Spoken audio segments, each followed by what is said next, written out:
سلام، حسن رحمانی هستم. با ادامه دوره تجزیه تحلیل تکنیکال در خدمت شما عزیزان هستم. خب ما میخوایم تو این دوره مقدماتی 3 درس‌ها رو با هم دیگه فرار بگیریم، ولی خب اصل مهم اینه که ما اصلا بدونیم که تحلیل تکنیکال چی هست.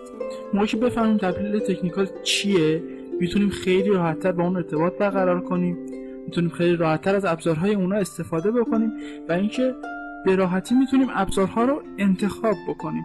خب اول به تجزیه تحلیل تکنیکال میپردازیم، ببینیم که اینجا ما چه اصولی رو باید قبول بکنیم برای تحلیل تکنیکال و از این اصول چه استفاده هایی خواهیم کرد. خب تحلیل تعریف تکنیکال، بررسی قیمت با توجه به عرضه و تقاضا. خب توی اقتصاد مهمترین قانونی که هر کسی که اقتصاد خونده باید بلد باشه عرضه و تقاضاست. این توی جامعه‌های محلی، جامعه شهری، همه جامعه‌ها این یه آیتم بسیار مهمه. تا موقعی که تقاضا وجود داشته باشه شما میتونی عرضه بکنی. توی تحلیل تکنیکال میایم عرضه و تقاضا رو با هم دیگه در کنار هم بررسی میکنیم. برای مثال یه منطقه‌ای ما اشباع تقاضا داریم. خب تو این اشباع تقاضا مطمئنا میشه عرضه خوبی هم داشته و سهمی که شما خریداری کردید و به راحتی میتونید عرضه بکنید. خب این عرضه و تقاضا کجا به کمک ما میاد؟ تو قسمت بعدی ما میخوایم تغییرات قیمت و حجم معاملات رو رصد بکنیم، بر اساس اینها بتونیم آینده رو پیش بینی بکنیم، یه تخمینی در مورد آینده بزنیم. خب عرضه و تقاضا میاد اینجا به ما کمک میکنه. و چه قیمتی تقاضا رفته بود بالا در گذشته؟ برای مثال تو 5 سال اخیر این سهم به قیمت 100 تومان همیشه واکنش نشون داده.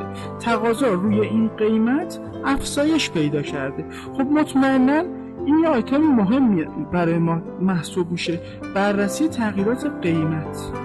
اینجا تغییرات قیمت به ما نشون میده که احتمالاً مجدداً این سهم توی قیمت 100 تومان با اقبال عمومی مواجه خواهد شد. حجم معاملات هم به همین ترتیبه. موقعی که تقاضا زیاد باشه، عرضه هم افزایش پیدا بکنه، حجم معاملات افزایش پیدا خواهد کرد. توی یک منطقه سهم روی قیمت 100 تومان حجم زیادی معامله میشه. این نقطه برای ما نقطه بسیار بسیار مهمی خواهد. از چه نظر؟ چون مطمئناً این سهم دوباره به این قیمت واکنش نشون خواهد داد، چون تعداد زیادی از سهام این شرکت روی این قیمت معامله شده. پس مطمئناً این قیمت برای سهم بسیار بسیار مهم خواهد بود. خب ما میایم بر اساس اینها اطلاعاتی که در گذشته جمع‌آوری کردیم میایم تخمینی از آینده میزنیم. برای مثال همینطور که خدمتتون عرض کردم، تو قیمت 100 تومان، تو قیمت 150 تومان، تو قیمت‌های روند ما می‌بینیم که بازار یه واکنش روانی نشون میده. خب از این ها ما استفاده میکنیم، در کنار اطلاعات تاریخی قرار میدیم و میتونیم آینده رو به خوبی تخمین بزنیم. ما آینده رو تخمین میزنیم، آینده رو پیشگویی نمیکنیم. ما برای توی تحلیل تکنیکال یه سری تخمین ها آماده میکنیم، یه سری سناریوها تعریف میکنیم و بر اساس اون سناریوها تصمیم میگیریم. ما چیزی رو پیشگویی نمیکنیم، همه چیز بر اساس احتمالات هست. استفاده از قیمت‌های گذشته برای تخمین آینده. دو تا آیتم قبلی خدمت شما عرض کردم. ما میایم بر اساس اطلاعات تاریخی گذشته تصمیم میگیریم. برای مثال سهم در قیمت 100 تومان قبلا واکنش نشون داده. خب میایم از این قیمت 100 تومان برای تخمین آینده استفاده کنیم. یعنی دوباره اگه سهم به قیمت 100 تومان رسید، سناریو واسه خودمون تعریف میکنیم. این قیمت رو پایینتر خواهد اومد، قیمت بالاتر خواهد رفت. این سناریو رو موقعی که ما تعریف میکنیم میتونیم بر اساس حجم معاملات بهترین تخمین رو داشته باشیم و بتونیم معامله خودمون رو این وسط شکل بدیم. خب حالا بریم قسمت بعدی. اصلا تحلیل تکنیکال چه کسایی انجام میدن این تحلیل رو؟ کسایی که این کار رو انجام میدن بهشون چی میگن؟